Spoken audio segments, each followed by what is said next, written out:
Ինչու ձեզ այս պահին չենք տեսնում հեռուստաէկրաններին, նոր նախագծերում շատ ներգրավված չեք։ Անկեղծ ասած, ես երբեք չեմ ունեցել պարզապես էկրանին լինելու մոլուցք։ Ինձ համար դերասանի ներկայությունը արժեք ունի, եւ ես միշտ ընտրել եմ ոչ թե քանակը, այլ որակը։ Կարծում եմ արվեստը չպետք է վերածվի անընդհատ երևալու մրցավազքի։ Երբեմն լռությունն էլ է դիրքորոշում։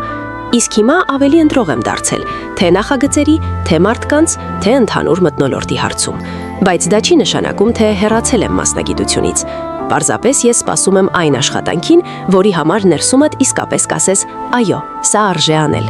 Բացի դա էլ խնդիրը միայն ստեղծագործական դադարը կամ առաջարկների պակասը չէ։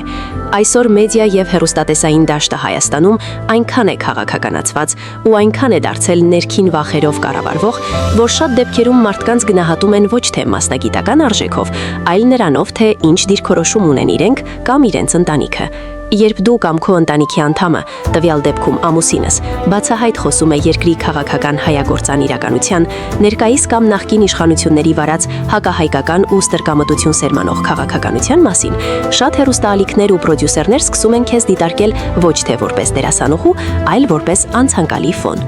Սա ցավոք շատ լուռ, բայց շատ իրական երևույթ է։ Ոչ ոք ուղիղ չի ասի, չենք հրավիրում, որովհետև ձեր տեսակետները մեզ հարմար չեն, բայց դա զգացվում է որոշումների մակարդակում, վերաբերմունքի մեջ, հանկարծակի չստացված նախագծերում։